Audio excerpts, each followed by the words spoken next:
বোকাখাতৰ পৰা বহিৰাজ্যলৈ 12 কোটিৰো অধিক টকাৰ ৰঙালাও যাব। বোকাখাতত হ'ব ৰঙালাও সংসাধন ব্যৱস্থাপনা। এই কথা নিশ্চিত কৰিলে ৰাজ্যৰ কৃষিমন্ত্ৰী অতুল বৰাই। আজি মন্ত্ৰীগৰাকীৰ কৃষক সমষ্টি বোকাখাতত এলানি উন্নয়নমূলক কামৰ শুভাৰম্ভ কৰি মন্ত্ৰী অতুল বৰাই সাংবাদিকৰ প্ৰশ্নৰ উত্তৰত এই কথা কয়। মন্ত্ৰীগৰাকীয়ে কয় যে এইবাৰ দুগুণ উৎসাহেৰে কৃষকে ৰঙালাও খেতি কৰিছে। যোৱা বছৰ 6 কোটি টকাৰ ৰঙালাও বহিৰাজ্যলৈ গৈছিল। এইবাৰ 12 কোটি যোৱাটো নিশ্চিত। ৰঙালাও সংসাধনৰ ব্যৱস্থা NRLে কৰিব বুলি মন্ত্ৰীগৰাকীক জনোৱাৰ কথাও উল্লেখ কৰিছে। বোকাখাতৰ পৰা বুবুল দত্তৰ ৰিপৰ্টাৰ লাইভ অসম।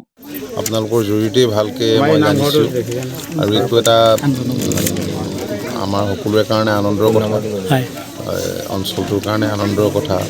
কাৰণ এই বৃহৎ অঞ্চলটোৰ পৰা যোৱাবাৰ 6 কোটি টকাৰ ৰঙালাও গৈছিল বাহিৰলৈ, এইবাৰ 12 কোটি যাব, অলমষ্ট ডাবল। গতিকে যোৱাবাৰ মানে কৃষকসকলে তেওঁলোকে উচিত মূল্য যিহেতু পালে আৰু তেওঁলোক উৎসাহিত হ'ল আৰু সেইকাৰণে এইবাৰ ডাবল কৰিছে, তেওঁলোকে খেতি কৰিছে আৰু ডাবল ইনকাম সম্ভৱ হ'ব। নুমলীগড় শোধনাগাৰে এটা ৰঙালাও প্ৰচেছিং ইউনিট ইয়াত কৰিম বুলি কৈছে। নুমলীগড় শোধনাগাৰৰ তৰফৰ পৰা এইটো এটা এই কথাটো আমাকো অৱগত কৰা হৈছে। মই খুব ভাল পাইছোঁ। ঠিক আছে। জনপ্ৰিয় বিধায়ক তথা সকলোৰে মৰমৰ জ্যেষ্ঠ কেবিনেট মন্ত্ৰী অতুল বৰা ডাঙৰীয়া আজি উপস্থিত হৈছেহি। এই দলংখনৰ এটা স্থায়ী পকী দলং হ'ব।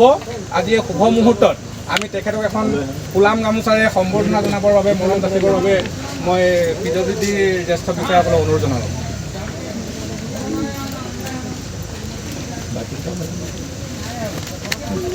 অকণমান ইফালে ঘূৰি দিয়া।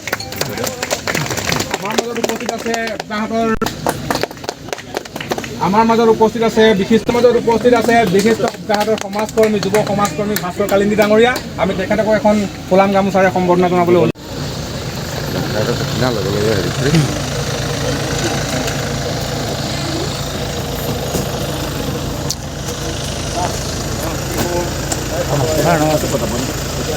নমস্কাৰ।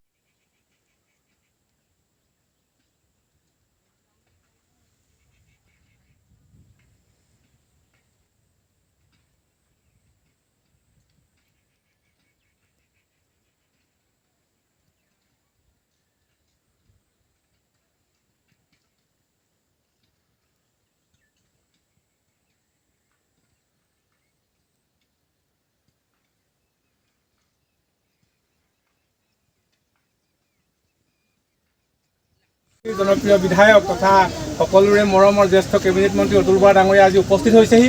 এই দলংখনৰ এটা স্থায়ী পকী দলং হ'ব। আজি এই শুভ মুহূৰ্তত আমি তেখেতক এখন ফুলাম গামোচাৰে সম্বৰ্ধনা জনাবৰ বাবে, মৰম যাচিবৰ বাবে মই PWDৰ জ্যেষ্ঠ বিষয়াসকলক অনুৰোধ। Reporter live Assam.